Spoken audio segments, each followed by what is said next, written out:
Hey guys, and welcome to another brand new video. In this video, we are now getting the looming and dooming feeling that the PlayStation 5 might actually go up in price, and this also would most likely include the PlayStation 5 Pro. Now, we did go make a video on this and discuss this more on the kind of more so Trump end in terms of the tariff-wise too, but this is actually the opposite video where it's more so from Sony's end. When it came to the financials, we had a lot of information that came out from PlayStation, from the company itself, so instead of it being like a speculation video, like the prior videos would have been based on like what we saw with Xbox, etc. Although they're still relevant and, well, very, very, very relevant, honestly. And then, but this is now hearing it from Sony themselves. So PlayStation themselves is coming out here and talking about this stuff. They just had their shareholder meetings, and let's go and dive on into it because there is a little bit of a ruckus going on right now. Now, as I have mentioned on a few videos, because some people actually have been picking them on up, so thank you guys so much. We should have all the affiliate links down below, I think, still for the PS5 Pros, in case you guys would like to go buy one. It does support the channel a little bit, and I do still recommend, based on all the nice improvements and updates and the PSSR, we even saw the PSSR2 leak,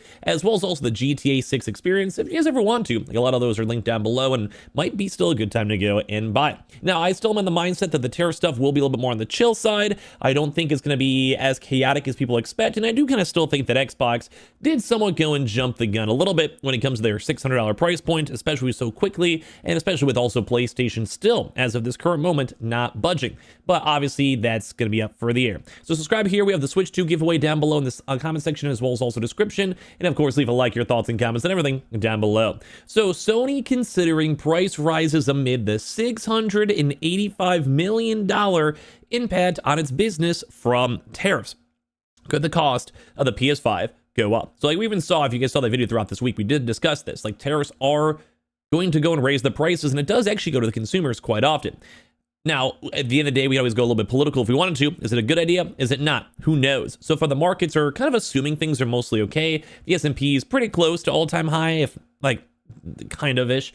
Momentum's kind of all over the place. It can kind of go either way at this point. Crypto and Bitcoin has also hit over 100,000 again. So it seems like the financial sector is mostly assuming things are getting kind of blown over. There was a China and United States deal. I think India as well also offered a 0% tariff. So at the end of the day, we are still forward looking. Don't have too much like FOMO. Don't go buy a console just cause. I mean, if you want to, does support me. I should make money. I shouldn't say that, but obviously take everything with a grain of salt.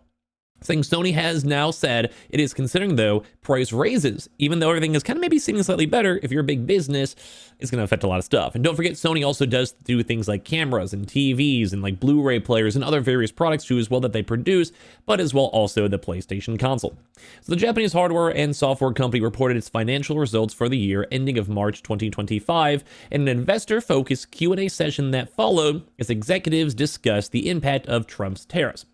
Our chief financial officer, Lin Tao, said, tariffs will have a 100 billion yen, or approximately a $685 million impact on Sony, assuming the tariffs already announced remain. Now, as I did mention, some of them have been downscaled, but at the same time, there's still like a 30% and 10% tariff, which is still kind of high. And I do think at the end of the day, the goal is free trade, as well as also lower tariffs, or at least tariffs that will actually go and impact American lives. And they don't want to have like a deficit on it, where basically the United States is paying more than what they're receiving on in. Basically, if it pulls off well, it's a great win for America. If there is any pushback or global connections against it, like global alliances, or someone plays hardball like China, it could also have really disastrous effects. That's what a lot of people in the markets in the world are kind of considering. It can go good, it can go bad. It's kind of a gamble. We can kind of go and see. But anyway, also someone just started me on Twitch. If you guys want to follow on Twitch, feel free to, link down below, or the second YouTube. Sorry for the sell. Tariffs impact Sony because of the heavy involvement in the hardware manufacturing, which of course includes video game consoles such as the PlayStation 5. Tao then suggested Sony is considering passing some of the costs of its price on its hardware, which would also potentially include the PS5 itself. In terms of the tariff, we are just not simply calculating the simple tariff to come with 100 billion yen, but thinking about the currently available information and also looking at the market trend, and I'm most likely saying for this one, Xbox is the market trend. This is what people are looking towards, have discussed, I even made a video on it, and this is just, in my honest opinion, still kind of crazy. That's a crazy price. It's $100 more for pretty much very similar specs than the PS5, as they're losing it really doesn't make much sense to me. I understand they're trying to maybe preemptively get ahead of the tariffs, but that kind of comes off as greedy. They're always like, hey, we're for the consumer. We like Game Pass. We want everyone happy. Let's put our Xbox games on PlayStation. So obviously they're a company. We don't have to care about their moralities too much. But how I kind of view it is that it seems like Xbox themselves just jumped the gun to be the first one. Like no one wants to be the first one leaving a burning building. No one wants to be the first one ditching out of a hard project. No one, if you have a really busy day at work, you don't want to be the person giving up early, like group project, etc. Like you guys probably understand the vibe. That's kind of the vibe I got from Xbox. Like they were the first ones to jump, first one to go hit the lifeboat and be like, well, let's just raise the prices anyway. Why not? And they didn't even give like really an update for it. I mean, that's just sad. At least PlayStation's kind of giving people an update for it. In theory, they're also waiting up the tariffs. They maybe just had enough consoles in market. So instead of having to like import new consoles, maybe they just have a really big stock of a few like million possibly on like Amazon, Walmart, random warehouses and such. Probably the Switch 2 would most likely be the hardest one impacted on these tariffs overall. Xbox themselves, they're just not producing a lot. They probably also have a pretty big, just foothold everywhere. So they're saying, so we're taking different measures to manage accounting for the $500 million, 100 billion yen impact too as well. So there also might be like shipping allocatements too as well. There's be a lot of potential issues with it. So Sony CEO Hiroki Totoki spoke about PlayStation specifically, saying Sony is considering making consoles in the US to avoid the tariffs. Now that's crazy news too as well. If it does happen, that does bring once again even more homegrown stuff to America. And there has actually been a decent amount of companies saying that we'll invest into America or American productions, which once again, if a lot of companies leave, and we have had some companies go and leave and say they're just going to not work with American companies, that is a bad thing. But if it actually does bring proper stuff like PlayStations being produced in America, that actually is really good. Once again, not to be political, it's just a gamble. And some people don't mind the gamble, some people do. And I understand that because we don't know the foresight. So there is a chance it might work out well. Who knows? So these hardwares, of course, can be produced locally, Totoki said. I think that would be an efficient strategy. But the PS5 is being manufactured in many areas. Whether it's going to be manufactured in the United States or not, it needs to be considered going forward. We are not in such a critical situation. So it's intriguing to kind of note that they're not like having to do this tomorrow. They're not like, oh my God, we have to literally leave. We have to start building stuff. Some companies are. This is them saying like, hey, like we might want to consider this. And I'm also curious on what they mean by the manufactured part. Because in theory, if they're saying that there's parts everywhere for the console itself, does that mean that they can just collectively have everything then shipped over to America and then basically just assemble it? Like, you know how you have like a random Lego box or like a, I don't know, Beyblade or whatever people use nowadays, like, I don't know, like gun pot, whatever, whatever they might be. Probably like, probably more Lego build sets, whatever. So the idea is like, you're the one that's assembling it.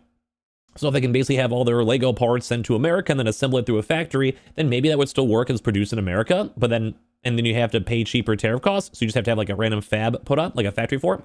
So it's very intriguing to kind of go and see these costs and comments on this. Let me answer to the tariff question.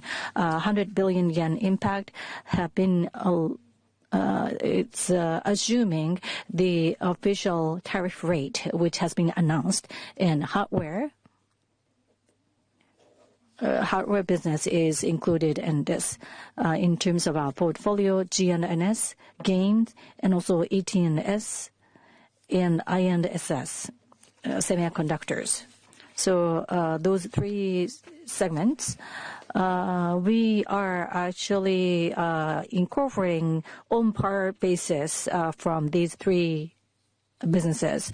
In terms of the tariff, we are not just simply calculating the simple tariff to come up with 100 billion yen, but thinking about the currently available information and also looking at the market trend, we may pass on to the price and also shipment allocation. So we are taking a different measures in managing to come up to the 100 billion yen impact. That's what we are thinking. Thank you very much. So basically that was just what we kind of summarized over here. And this is Hiroki Totoki themselves, which is more of the PlayStation higher up itself, saying this all needs to be considered. Entertainment, rather than saying for entertainment segment, I want to look at it from the hardware segment and the software segment. And in entertainment, gaming, like consoles, these hardwares, of course, can be produced locally. I think that would be an efficient strategy. But PS5 are being manufactured in many areas.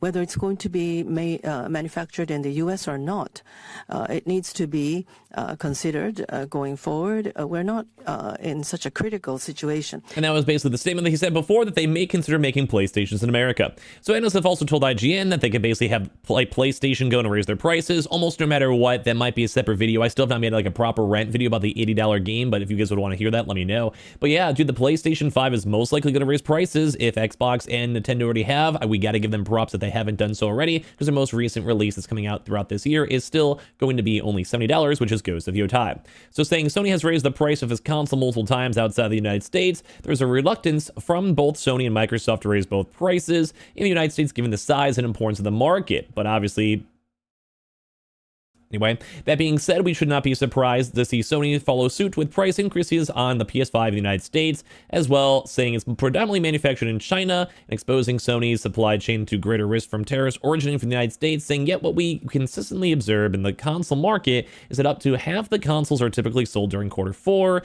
the final quarter of the year. So basically saying on that one too, they have enough time to have existing inventories, maybe Xbox didn't, and at the same time, they'll hopefully have the tariffs all sorted by the end of this year, which it seems like it's going to as of this current moment. So subscribe if you guys enjoyed the video. We have the Switch 2 giveaway down below. Join that up. Check out the second YouTube account. It's going to be happening pretty soon. / already as is. And then just thank you guys for giving me your thoughts.